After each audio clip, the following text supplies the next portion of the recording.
let's start with, this is a documentary. The name of it is Trace Amounts. The subtitle is Autism, Mercury, and the Hidden Truth. Now, when you guys were here in Los Angeles for the premiere, one of the things that struck me that I was very intrigued by is that on your Facebook page, it says very clearly that this film is not an anti-vaccine film, and yet the one and only headline that I saw dubbed it anti-vax film. Maybe you can help our audience to clear up why that is the case. What's the truth here? Well, the truth is that we are pro people choosing whether or not they want to get vaccines, especially in the state of the CDC right now with corruption and cover-up that's gone on that you can see in Trace Amounts. I don't think they're in a position to do things like mandate vaccines right now.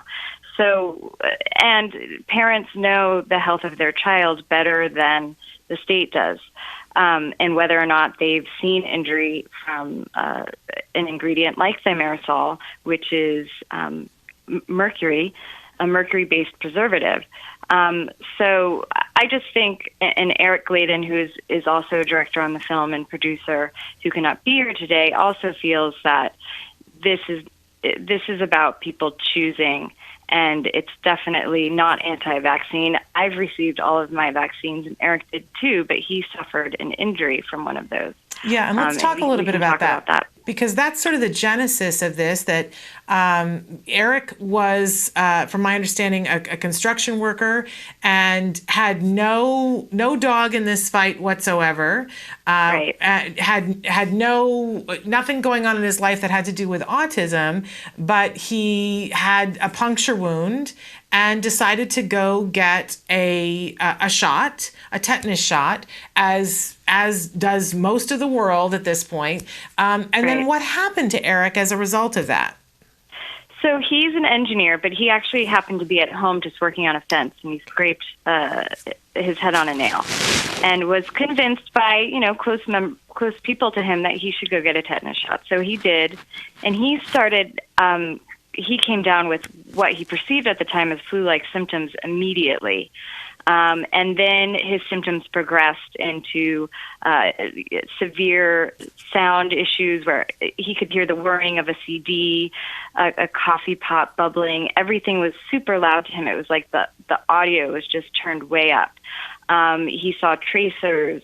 He was having all of these neurological difficulties. And that's when he started asking doctors what's going on, and they couldn't figure it out. And finally, he Googled mercury and tetanus shot and saw that it was in the tetanus shot because some of his symptoms were similar to mercury poisoning. And he started down this path of, wait a second, my tetanus shot had mercury in it. He went, he followed up. He found out there was thimerosal, which is the mercury-based preservative. And then he began to look into, well, how do I help myself? And he started doing a chelation program with Andy Cutler and started healing. And that's when his symptoms were going away through direct mercury chelation. And so he knew it was the mercury. But also through his research, he kept coming across autism and this thimerosal in the vaccines. And he was like, what is this? And why are children getting exposed to this? And that's when he just took off into researching this for a couple of years before I met him, actually. And that was the genesis. That's what sparked and that's what fueled this investigation. And then how did you come into this project, Shiloh? So a couple of things. I moved to LA to work in film, and in between working in film, I started substitute teaching, and I got special ed classes. And I became someone who taught children with autism on a regular basis. I had ended up with my own class. And I started, I was always reading health books, and I came across this connection between mercury and autism. And I started getting my own fillings removed, which also have, the silver fillings have mercury in them as well, more mercury than silver.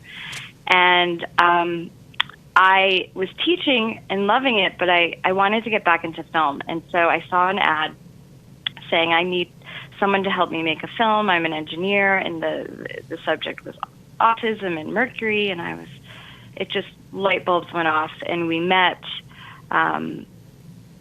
And he talked for an hour, and he had so much information. It was immediate. He said, "Can you show up next week and help me film this interview?" And I said, "Absolutely." And that was the beginning of our working relationship. And it's been 7.5 years. Well, you're getting a lot of good and interesting press about this film.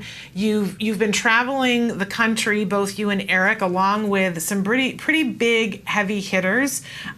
You've been having a Kennedy speaking at some of your different films. Tell us about that relationship and what you guys have been doing.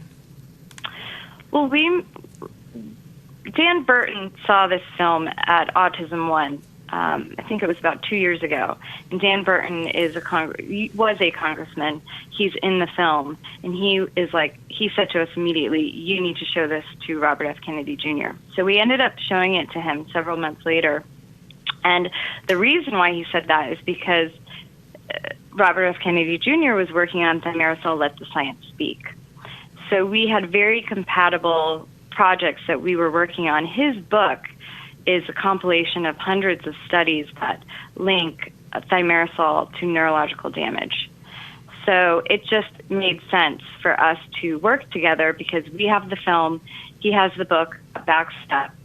And so that's how that working relationship started. And now he is not traveling the country with us. We're in an RV, and Eric and I and 2 interns are traveling the country, but Robert F. Kennedy Jr. meets up with us at some of these larger events and speaks. And he's also now traveling the country to speak to legislators who are voting on these bills that are popping up all over the country right now that are around mandating vaccines or restricting exemptions. Yeah, I find it interesting that there are a lot of people who would say to you, as you were, I'm sure, as you were working on this film, what's the big deal? They've taken the thimerosal out of the vaccines, so why are you still talking about this? So first I want you to address that, and then we'll talk about the course of events that have happened in the last couple of months, which has really put some steam behind why I think this film is so important. So what do you say to the people who say, no, the thimerosal is completely out of the vaccines? We've all been hearing that.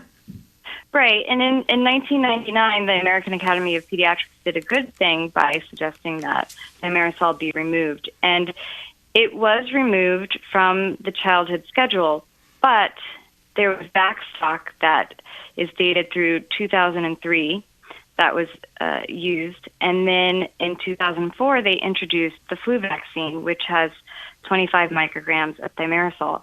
So they introduced it on the childhood schedule, but also for pregnant mothers. And that is the worst time to get exposure is prenatally. They are basically little sponges for the toxins that are in the mom's body. And so when the mom is getting that 25 micrograms of mercury, most of that is going right to the child at a very, very vulnerable time where they can't excrete toxins. And then people do, yes. No, go right ahead. Yeah, people think it's been taken out, but that's a fallacy. Yeah, it's important. I feel like knowledge is power, and it's important for everyone to get educated and understand exactly what's happening. And your film really seeks to educate. I want to quote something that was said in the Thinking Moms Revolution review of your film, lest anyone be confused. It says that your film, and I'm going to pick up in the middle of a quote here, without being overwhelming, militant, or pushy, Trace Amounts raises a frightening amount of uncertainty about institutions that most people hold in high regard, as have previous documentaries, but it manages to soften the blow of this impact by mostly focusing on one vaccine component, thereby allowing the controversy over mercury to act as a microcosm of the greater issues at hand. It also leaves viewers with more questions than answers, which is actually for the best, because theoretically, people will then be motivated to do their own extensive research and understand that there are no no easy answers to be found. There is no right or wrong to be found in trace amounts, only a call to study this further for yourself and come to your own conclusions. Do you feel like that's an apt description of your film? Absolutely. I think that's a beautiful paragraph. This is about informed consent, and this is about education. We focus on mercury because that's Eric's injury. It's also the most found in the vaccines, and it's the science that we have. We didn't look into anything else other than the synergistic toxicity between aluminum and mercury, which is much more toxic when they're combined. I think this film is a study in being aware as a consumer and being aware as a citizen. And Shiloh, we're losing you a little bit. If you can move closer to a window, where you're breaking up a little bit. Okay, sorry. That's okay. Is this better? That's much better. Okay. Where did you lose me? Well, it was starting to break up. So go back significantly. Okay. This is basically, I think one of the strong themes in this film is informed consent and research science. And I hope that it does inspire people to not be passive about their health care and to do the appropriate research and to read the science and to not just trust the CDC to hand down this schedule and blindly follow it. Because what you find out when you watch trace amounts that there are some cover-ups and there's some corruption at the higher levels of the CDC. And they're not necessarily in the best position to be making these choices for us right now. Well, and certainly when you started making this film, there was one set of circumstances. The CDC whistleblower, that information had not happened. And of course, we've had a more recent discussion about vaccines and who should be getting vaccines because of some cases of measles. I'm sure it's been a little bit of a whirlwind that you guys weren't necessarily counting on, but it really drives the discussion. As you were saying, you're going to these states and talking about new legislation where people are proposing in different states a variety of different laws that would take away a person's right to be exempt. And so I know that your schedule has become much more complicated and much busier because of that. What kinds of things are you finding out there on the road as you're touring the country about these exemption laws? I'm not as entrenched in the exact laws. I know in Austin right now, they have 9 to 10 bills that restrict their exemptions. One of them is involves juvenile delinquents. You can be a 14-year-old and be in a juvenile delinquent hall and be asked if you would like to get vaccines. And then you have a 14-year-old making health decisions for themselves that are already in a compromised position because they've done something to get themselves there by not making good choices, and the parents are not involved in that choice. And that's a really scary thing. Yeah. So that's one of the sort of strange things that that Texas is facing right now. The capital's in Austin.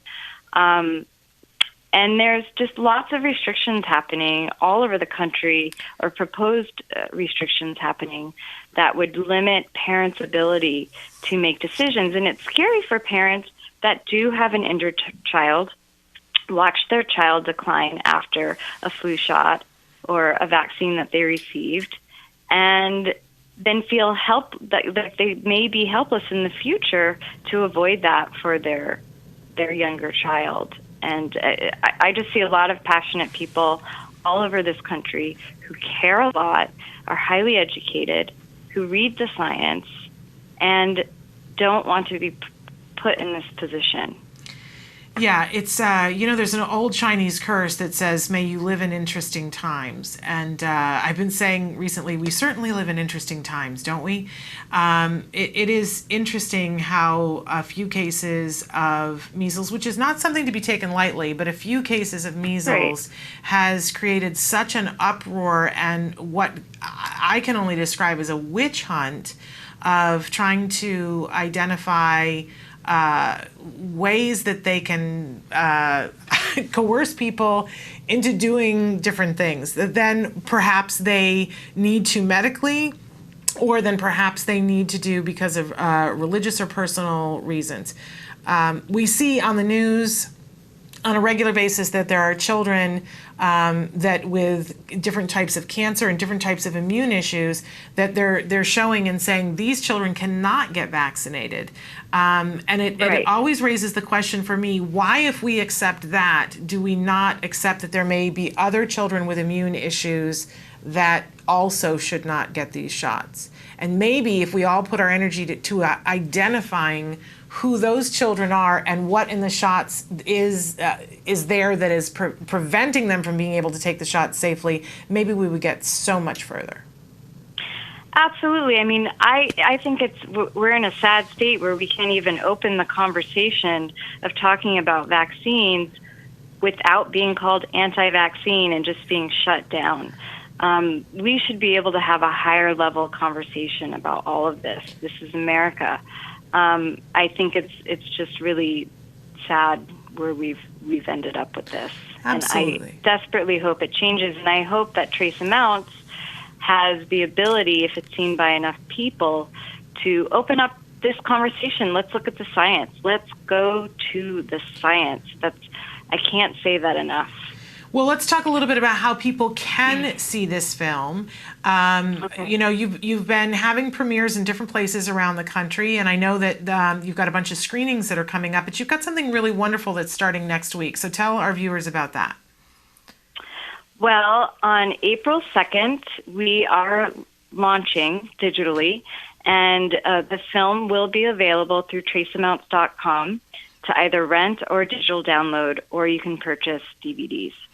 So that's really exciting. We are releasing on World Autism Awareness Day, and hope that people can honor their loved ones and people, children that have been injured by thimerosal vaccines by watching this, educating themselves, and empowering themselves to have these conversations with, more science to back it up. So that's really exciting. And we are traveling in the country using the Theatrical On Demand Gather, and we will be having a screening here in New York City on April 2nd as well, at Union Square Station, and we'll be in Philadelphia tomorrow night. And you've got dates coming up in Baltimore, Annapolis, West Newton, Massachusetts, Boston, West Hartford, a lot of different dates coming up. Now, if people want to get more information about the film, about renting it or attending a screening, can we send them to traceamounts.com? Is that the best place to go? Absolutely. That is the best resource, traceamounts.com. Our trailer is there. You can watch that. We also have lots of great little videos that are about 1 minute long that you can post on your Facebook page, like the ethyl versus methyl.